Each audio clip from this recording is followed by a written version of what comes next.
Everyone, welcome to nursing chronicles YouTube channel. आज की इस वीडियो में हम अपकमिंग नर्सिंग ऑफिसर एग्जाम के लिए मल्टीपल चॉइस क्वेश्चन को सॉल्व करेंगे। आज की सीरीज का सबसे फर्स्ट क्वेश्चन ही हमारा, which of the following is not a typical clinical feature of superior vena cava syndrome.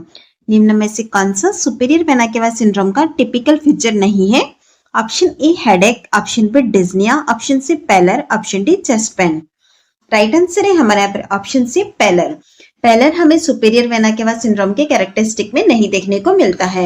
इसके बाद आया है हमारा हेडेक। हेडेक जो होता है due to venous congestion in superior vena cava syndrome, headache हमें इसके क्लिनिकल फीचर के तौर पे देखने को मिलता है। डिज्निया, सुपीरियर वेना केवा सिंड्रोम में इंपेयर्ड वेनस रिटर्न की वजह से डिज्निया भी कॉमनली होता है। उसके बाद आता है चेस्ट पेन। सुपीरियर वेना केवा पर प्रेशर इंक्रीज होता है तो उसकी वजह से पेशेंट जो होगा हमारा वो चेस्ट पेन भी फील करता है। सिर्फ पैलर ऐसी कंडीशन है जो कि हमारे पास यहाँ पर सुपीरियर वेना केवा सिंड्रोम का क्लिनिकल फीचर नहीं है। नेक्स्ट क्वेश्चन है हमारा, when caring for a client with hypertension, epistaxis and A flushed face, the nurse recognises that the client is at risk for. एक नर्स है जो कि client की केयर कर रही है, उसकी कंडीशन है हमारे पास हाइपरटेंशन है, एपिस्टेक्सिस और फ्लश्ड फेस रिकॉग्नाइज कर रही है, तो कहां पर हमारा यहाँ पर क्या रिस्क रहेगा? Option A hypovolaemic shock, option B respiratory distress, option C hypertensive crisis, option D anaemia. Right answer है हमारा यहाँ पर ऑप्शन सी हाइपरटेंसिव क्राइसिस, क्योंकि हमें यहाँ पर जो कॉम्बिनेशन ऑफ सिम्टम्स दिए गए हैं वो है हमारा हाइपरटेंशन, एपिस्टेक्सिस और फ्लश्ड फेस। यह तीनों ही हमें सजेस्ट कर रहे हैं कि क्लाइंट एक्सपीरियंस कर रहा है हाइपरटेंसिव क्राइसिस की कंडीशन को, जहां पर हमें इमीडिएटली मेडिकल अटेंशन की जरूरत है ताकि हम कॉम्प्लिकेशंस को प्रिवेंट कर सके। नेक्स्ट क्वेश्चन ही हमारा, which of the following findings in a urine test would be highly suggestive of multiple myeloma. निम्न में से कौन सी ऐसी फाइंडिंग है जो कि मल्टीपल माइलोमा वाली कंडीशन के अंदर यूरिन टेस्ट के अंदर प्रेजेंट होती है तो हाईली हमें सजेशन करता है कि मल्टीपल माइलोमा का कंडीशन है? Option A positive glucose, option B presence of Bence Jones protein, option C elevated protein but no Bence Jones proteins, option D microscopic haematuria. Right answer है हमारा यहाँ पर option B presence of Bence Jones protein. Option A के अंदर हमें positive glucose दिया है। Positive glucose हमें देखने को मिलता है डायबिटीज वाली कंडीशन के अंदर। प्रेजेंस ऑफ बेंजोन्स प्रोटीन एक लाइट चेन होती है इम्यूनोग्लोबुलिन की, जो कि मल्टीपल माइलोमा की कंडीशन में यूरिन में प्रेजेंट होती है। उसके बाद है ऑप्शन सी के अंदर elevated protein but no Bence Jones protein. Elevated protein तो है लेकिन अगर बेंजोन्स प्रोटीन नहीं है तो यह इंडिकेट कर रहा है किसी और फॉर्म ऑफ प्रोटीनयूरिया को, ना कि मल्टीपल माइलोमा की कंडीशन को। उसके बाद ऑप्शन डी में दिया गया है microscopic haematuria, it is not specific to multiple myeloma. So हमारे पास यहाँ पर ऑप्शन बी प्रेजेंस प्रोटीन जो है वो हाईली सजेस्टिव है मल्टीपल माइलोमा की कंडीशन के लिए। Which of the following factors contributes to a higher risk of fractures in elderly women? Elderly women के अंदर कौन सा ऐसा फैक्टर है जो कि कंट्रीब्यूट करता है हायर रिस्क ऑफ फ्रैक्चर के लिए? Option A higher BMI, option B hormonal changes post menopause, option C increased physical activity, option D higher alcohol consumption. Right answer है हमारा यहाँ पर option B hormonal changes post menopause. अगर हम बात करते हैं हायर बीएमआई की, तो हायर बीएमआई जो होता है कुछ हद तक प्रोटेक्ट करती है फ्रैक्चर से, क्योंकि हायर बीएमआई की वजह से क्या होता है, जो फेट है वो भी इंक्रीज होगा जो कि कुशन की तरह काम करता है और फ्रैक्चर जो है उसके चांसेस कम हो जाते हैं। उसके बाद बात करते हैं हार्मोनल चेंजेस पोस्ट मेनोपॉज की। एल्डरली वुमेन हमें यहाँ पर दिया गया है तो हमें पोस्ट मेनोपॉज और हार्मोनल चेंजेस को मेन फोकस करना होगा। आफ्टर मेनोपॉज क्या होता है, एस्ट्रोजन हार्मोन का लेवल कम होता जाता है जिससे हमारी बोन वीक हो जाती है और फ्रैक्चर के चांसेस बढ़ जाते हैं।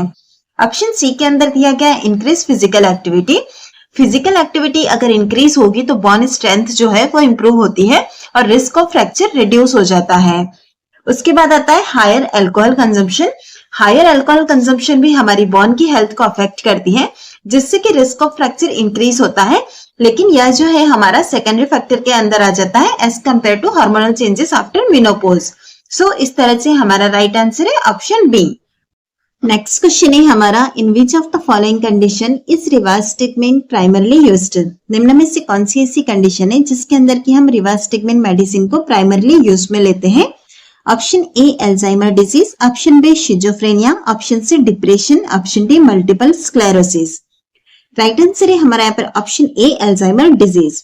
बात करते हैं हम शिजोफ्रेनिया की, तो यहाँ पर हम रिवास्टिगमिन को यूज में नहीं लेते, यहाँ पर एंटीसाइकोटिक मेडिकेशन यूज में ली जाती है। डिप्रेशन के केस में भी रिवास्टिगमिन यूज में नहीं लेते, यहाँ पर एंटी डिप्रेसेंट यूज में ली जाती है। मल्टीपल स्क्लेरोसिस के कुछ केसेस के अंदर जहां पर कॉग्निटिव इंपेयरमेंट होता है वहां पर हम रिवास्टिगमिन यूज में लेते हैं, लेकिन यह भी फर्स्ट लाइन ट्रीटमेंट के अंदर कंसीडर नहीं होता है। रिवास्टिगमिन जो होती है प्राइमरली हम कॉग्निटिव सिम्टम्स को मैनेज करने के लिए यूज में लेते हैं अल्जाइमर डिजीज के अंदर और पार्किंसंस डिजीज डिमेंशिया के अंदर। बाय इनहिबिटिंग कॉलिनेस्टरेज यह हेल्प करती है हमें मेमोरी, अटेंशन और कॉग्निशन को in patients with Alzheimer and Parkinson's disease dementia की कंडीशन में। नेक्स्ट क्वेश्चन है हमारा, a client with menorrhagia, listlessness and tiredness is being assessed, which laboratory test is more important to evaluate. एक client है हमारे पास menorrhagia वाला, जो कि लिस्टलीनेस और टायर्डनेस हमें असेसमेंट पर देखने को मिलती है। कौन सा ऐसा लेबोरेटरी टेस्ट होगा जो कि हमें इवैल्यूएशन में हेल्प करेगा? Option A complete blood count, option function test, option C thyroid function test, option D coagulation profile. Right answer रहेगा हमारा यहाँ पर option A complete blood count. CBC हमें हेल्प करता है एनीमिया को असेस करने में, क्योंकि मेनोरेजिया की कंडीशन के अंदर हैवी मेंस्ट्रुअल ब्लीडिंग की वजह से एनीमिया के चांसेस रहते हैं।